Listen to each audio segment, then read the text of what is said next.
Hey Bible lovers, I'm Tim Nichols, and I'm here to bring you your Nichols Words, and today we're going to talk about Floresh Bibles. She's a newer rebinder, so we're going to see how she stacks up against some of my favorites.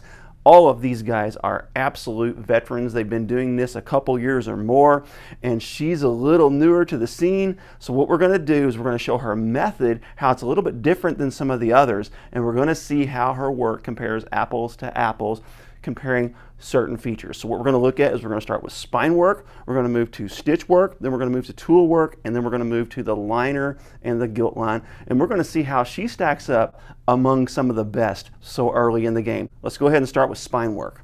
You can see she does the double tooled hubs, and the reason I brought ICA in here is because he also offers double tooled hubs, and as you can see, that's pretty comparable work. ICA has been in the business for a while. He's among the best, and you compare their spines. You can see there is not a whole lot of separation there.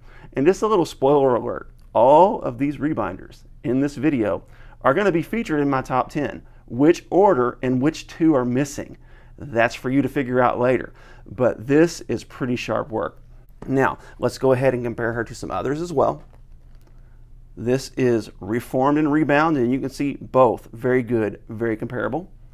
This is the legend himself, Jeffrey Rice with PTL, and as you can see, very nice. And I love the curvature of this spine. Jeffrey has decided to go to a flatter spine because it does help the Bible to lay a little flatter, but I've not had that issue with rounded spines either. Now let's move to Daniel of Logos. Check it out, good work, but both of them, I'm telling you, there's not a whole lot of separation. This is Neil McCauley with Resurrection Rebinding, and I'd say these are the most comparable when it comes to spine curvature and style, but again, you can see very little separation between the two, and Neil's been at it for a long time. Rex Rebinds, which he's more of a hobbyist, but he is among my favorites. Check it out, really comparable work. And then finally, last but not least, is Vitali with SDG Rebinds, and you can see when it comes to spine work, she's comparable. So now let's look at stitching. That is going to rule out Rex Rebinds because his does not include stitch work here. We're going to go ahead and compare it to ICA, and she does the hand stitching. And I think that's important because there's a couple here that do sewing. And you can see the hand stitch work, the style is very similar.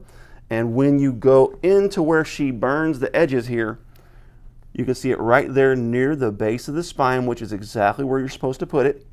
You use that double stitch over there to make sure that stays secure. ICA does a very similar style to where he burns his stitch work right there in the butt gut of the spine. Then you have hand stitch with Neil. You actually cannot tell where Neil burns it. And I'm going to show you one other that does that as well. So I don't know what they're doing differently, but SDG, Vitali, does the same thing. You cannot see where he singes it, but most everyone else you can. Now this is sewn with a sewing machine, so I'm going to show you the difference. A sewing machine is a little more precise, a little more tight, and with those hand stitches you can really just kind of see those threads really pop. It uses a thicker thread. Also hand sewn with Jeff Rice, among the best. You can see this is just as good. Same with Logos. Excellent work. And just to go ahead and check with Jeff Rice, you cannot tell where he singed the edges. It's pretty remarkable they're able to do that. So some of them are a little bit more tight on singeing those edges. I don't know what the secret is, but ultimately all of them do very good work. Now let's go ahead and look at some tool work. Okay, you can see her tool lines well defined in that Badalassi Carlo. The Tool Master, the best. John at ICA, that's just actually not even fair to compare him to anyone else. His tool work is just second to no one, just absolutely amazing. But you can see with Neil, this is Kangaroo Skin. You can see that tool line there. Vitali, nice little tool line. Daniel, nice little tool line.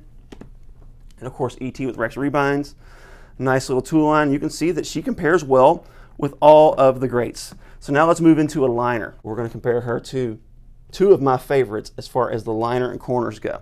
This is where she stands out. This is a paste down liner. Now a lot of people have asked, can I trust a paste down liner? And the answer is absolutely. It is still edge line tabbed, so it's still secured to this leather. But look at that gilt line. That is a super clean gilt line. Look at those corners. Those are excellent corners. That thread work and corner work looks great. So now we're going to pull in John.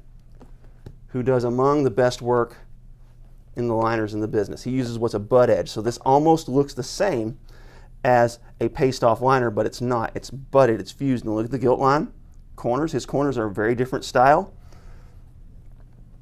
Really nice comparison to a veteran. So now let's go ahead and we're going to pull in Jacob with Reformed and Rebound. Jacob has the best corners in the game. Not even going to lie. Those corners are outstanding. His skive work is absolutely perfect. In fact, I'm going to show you another example of someone that does really good corners, but he doesn't skive them down as much, and you have that hump. Those are good corners, but you see that thickness there. This is a design choice. This is just excellent work. And one thing I like about this paste down liner is it gives those corners kind of some place to go rather than just being kind of humped up. When you compare, it's definitely two different styles. You can see this has got that really fat edge, and also check this out. She put a tool line there. Look at that. And it goes into that corner. That just looks sharp. I've never seen anyone do that before, so it's really an interesting touch. Also, the custom end sheet is just next level. So when you're comparing Floresh to some of the heavy hitters, now again, I compared her to Resurrection, Reformed and Rebound, ICA, Post-Tenebris Lux with Jeffrey Rice, Rex Rebinds, and SDG Rebinds, and you can see her work stacks up against any of the best. There is no argument that what I've got in this pile here is among the best craftsmen in the business. Now there's some others that I didn't include because I want to keep a little mystery when it comes to my top 10 video, but I am telling you, if you want a rebind that's got a little bit of a different style and you want that high quality craftsmanship, Floresh Bibles is where it's at. God bless you. Keep calm. Jesus on. This is your Nickel's Worth.